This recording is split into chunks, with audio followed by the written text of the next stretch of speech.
शिव की दुनिया में हम रहते हैं, हमारी दुनिया में वो शिव क्यों नहीं रहता? ये पीड़ा है उनकी कि हमारी दुनिया में वो शिव क्यों नहीं रहता। क्या शिव के शिष्य भी ऐसा ही करेंगे?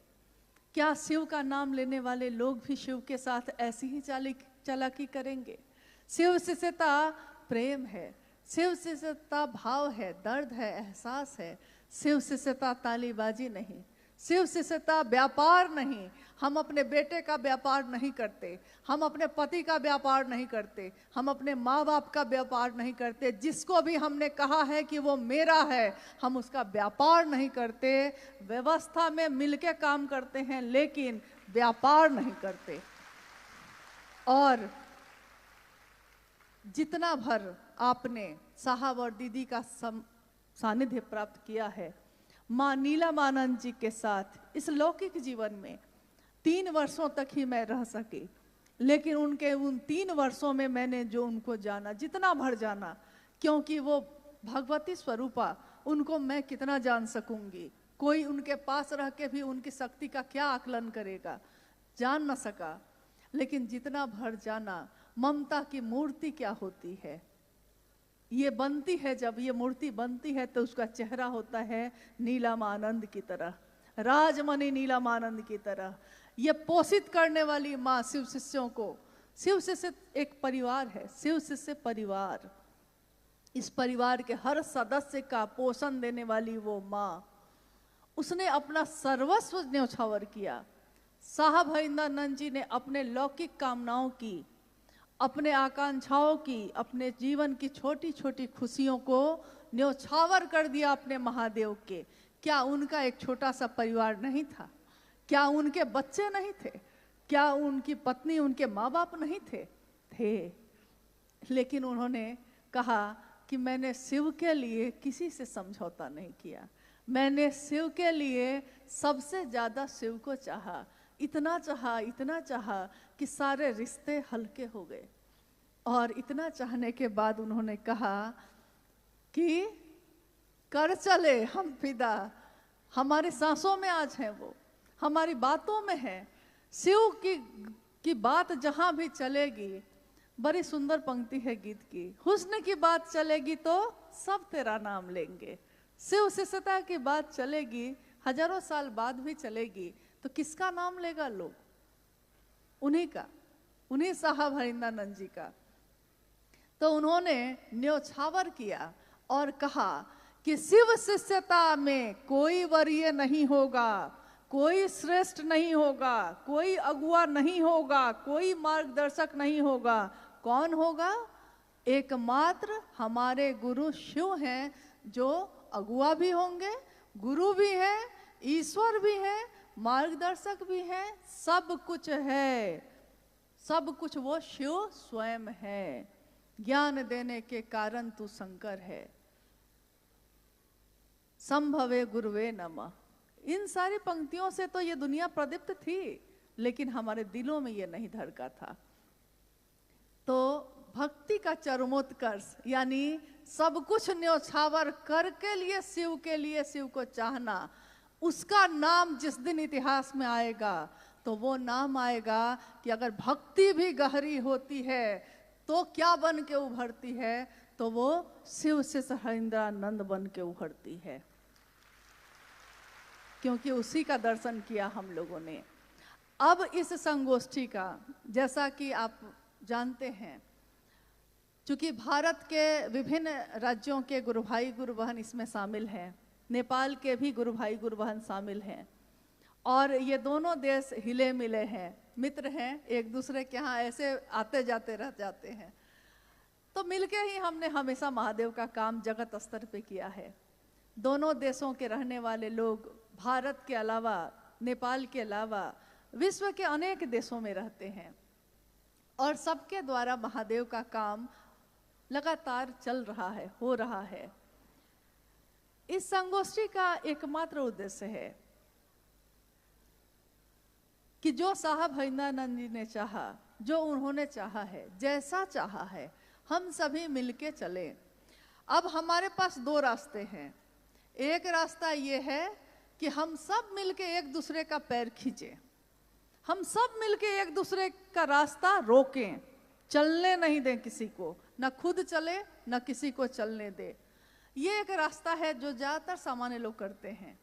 और दूसरा रास्ता है कि हम सब मिलकर एक दूसरे की इतनी मदद करें कि चाहे जो आगे बढ़ के चले उसकी मदद कर दे, ताकि वो और आगे चले और आगे चले और आगे चले, और जगत गुरु शिव की शिष्यता जगत के एक एक व्यक्ति के दिल में गूंजे, सचमुच में, यथार्थ में, बोली में नहीं, भाषण में नहीं, सचमुच में हो।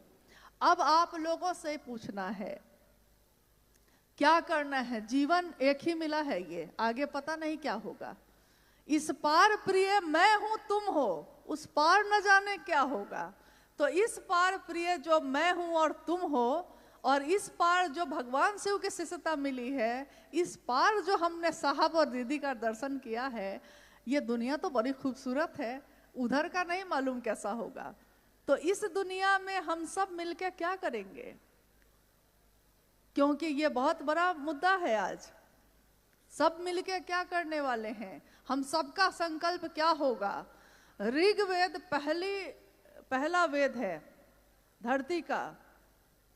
ऋग्वेद की अंतिम ऋचा यह कहती है, हमारी सभा एक हो, हमारे हृदय में जो भाव संचरित होते हैं वो एक हो, हमारी सोच एक हो, हमारी बोली एक हो।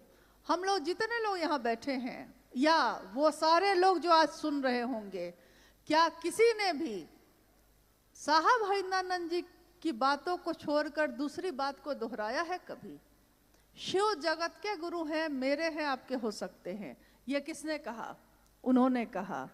3 सूत्रों का निरूपण, 3 सूत्रों के द्वारा हमारा मन शिव के लिए आवेशित हो सकता है और होता है। ये किसने कहा? उन्होंने कहा कि अगर ये 3 सूत्र करते करते हमारा मन शिष्य भाव से भर जाए तो उसके बाद ये 3 सूत्र करने की भी आवश्यकता नहीं होती, क्योंकि जब जो काम हो ही रहा है अनायास, तो उसके लिए अलग से प्रयास क्या करना। साइकिल चलाना सीखा था तो गिर गए थे बहुत बार, आज जो बार बार गिरते हैं उठते हैं, अब चलाना सीख लिया है तो साइकिल चल रही है। फोन पे बात करते करते साइकिल चल रही है, और एक दिन साइकिल चलाने के लिए बार बार गिरे थे। तो आज नमः शिवाय करते हैं तो मन भटक जाता है, दया मांगते हैं मन भटक जाता है, शिव चर्चा करना चाहते हैं समय नहीं मिल पाता, बातचीत नहीं हो पाती, माहौल नहीं बन पाता, ऐसी समस्याएं आती रहती हैं। लेकिन अगर ये तीनों सूत्र नहीं होते तो हम लोग शिव से क्या करते? साहब हरिंद्रानंद जी के जीवन में 3 सूत्र नहीं थे। उन्होंने क्या किया था? उन्होंने सिंहेश्वर मंदिर से में उस शिव से दया की याचना ही की थी। 3 सूत्र उनके जीवन में नहीं थे, लेकिन उन्होंने शिव से दया मांगी थी। बुढ़ऊ इज्जत रखी है और शिव ने उनकी इज्जत रखी। साहब ने शर्त बनाई, जैसे आप दिखते हैं जो तस्वीरों में हैं या आदमी के भेष में, आएंगे नहीं सीखूंगा, अब जो आप बताएंगे वही सीखूंगा। इन 3 सूत्रों को छोड़ के, ये 3 शर्तों को छोड़ के नमः शिवाय सा विधि उनके सांसों पे उतर गया। किसकी सांस पे उतरा ये शिव का प्राण मंत्र? आपसे जिज्ञासा है मेरी तरफ से कि किसकी सांसों पे मुजफ्फरपुर के तुर्की में उस आम के पेड़ के नीचे संध्या की बेला में बैठे, किसकी सांसों पे नमः हवा के साथ आया और शिवाय उतर गया? ये किसके साथ हुआ था? यानी शिव का प्राण मंत्र जिसके सांसों पे उतर के चढ़ा है और उतरा है, वो सामान्य व्यक्ति तो नहीं होगा, सामान्य ऊर्जा वाला व्यक्ति तो वो नहीं होगा। जो शरीर से समझते हैं हम, वो ऊर्जा तो उसमें नहीं होगी। और जिसकी बात पे करोड़ों लोग एक हो जाते हैं, उस व्यक्ति को साधारण समझने की भूल तो हम लोग नहीं कर सकते। कर सकते हैं? हम भी प्रसाद चढ़ाते हैं। हमारे जीवन में ऐसी कोई घटना, मतलब लगता है अनुभूति तो होती रहती है, अनुभूति तो बहुत सारी हो जाती है, लेकिन काश मैंने भी उस दृश्य को अपनी आंखों से देखा होता, ये सोचती हूँ कभी। जब साहब पटना में रहते थे, तो पूजा घर में प्रसाद चढ़ाते थे, प्रसाद चढ़ जाते थे।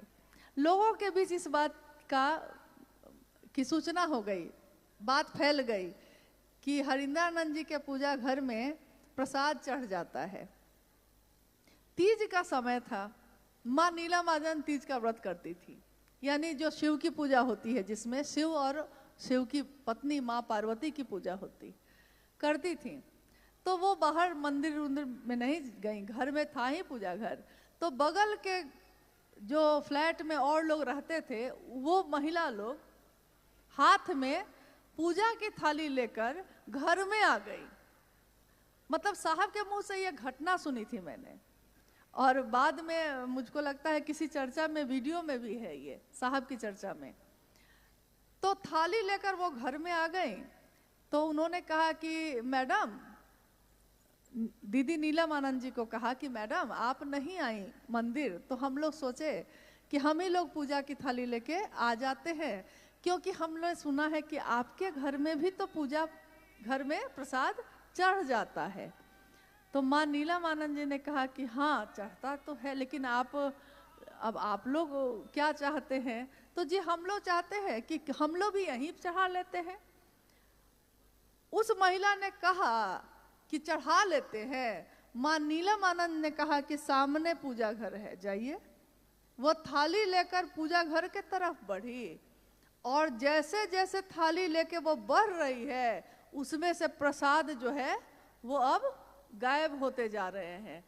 प्रसाद उसमें से इतना दूर दिखता है, फिर गायब हो जा रहा है। पूजा घर 4 कदम पे ही था, उतनी ही देर में थालियों से प्रसाद गायब हो गए। वो लोग घबरा गई।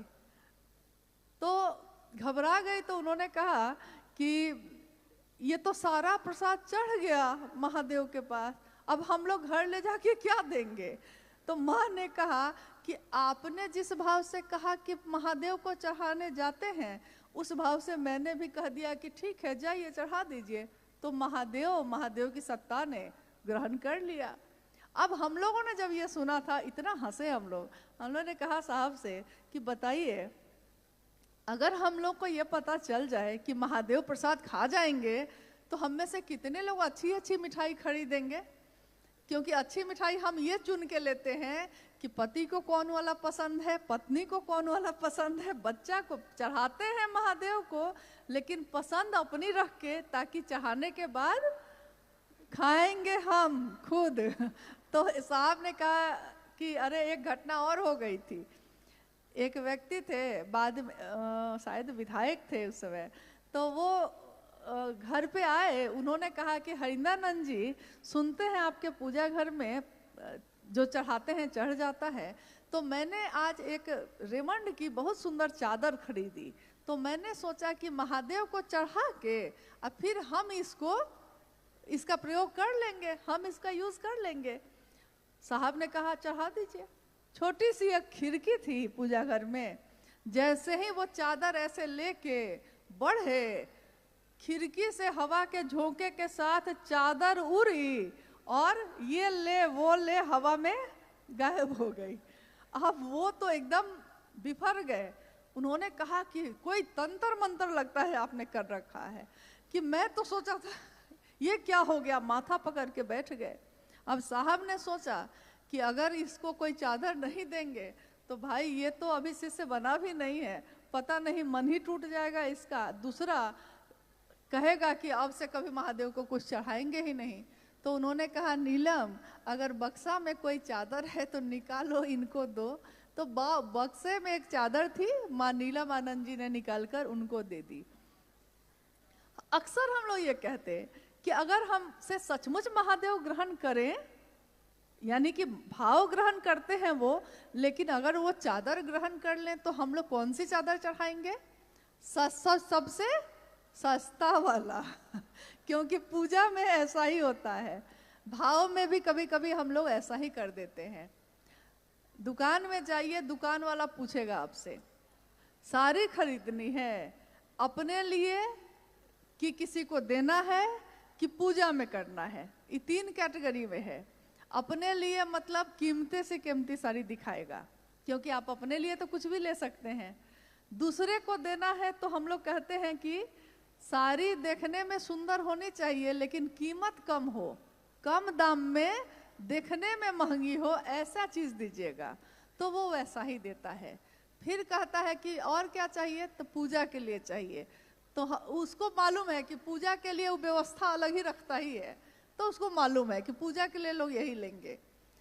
जिस दिन हमको ये पता चल जाए कि महादेव क्या ग्रहण करते हैं, तो हम महादेव के लिए क्या लेंगे, क्या देना चाहेंगे, तो लौकिक चीजों को तो महादेव लेते ही नहीं है। वो तो भाव है, आपने वो चीज को थोड़े लिए थे, उनको चादर का क्या काम, उनको मिठाई का क्या काम, आपने भाव दिया, ग्रहण हो गया। अब हम जो भाव देंगे वो महादेव ग्रहण कर लें, बस इतनी ही चाहत हम लोग की है।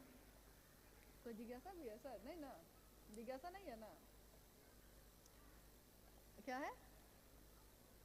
हाँ, समय का अभाव है और बहुत लोगों की ट्रेन भी है, जैसा पता चला है हम लोग को, समय का भी अभाव है और जिज्ञासाएं तो हमेशा हुई हैं। बिना जिज्ञासा के भी कुछ संगोष्ठी, कुछ कार्यक्रम होने चाहिए। जब प्रेम हो जाता है तो व्यक्ति मौन हो जाता है। यानी शास्त्रों ने कहा है कि एक वट वृक्ष के नीचे युवा गुरु बैठे हैं, उनके चारों तरफ वृद्ध शिष्य बैठे हैं। गुरु भी मौन है और शिष्य भी मौन है, लेकिन गुरु के मौन होने से शिष्यों के मन का संशय विनष्ट हो रहा है। तो आज जो है हम सभी शिष्यों के मन का संशय विनष्ट हो जाए, यही अपने गुरु शिव से कामना है।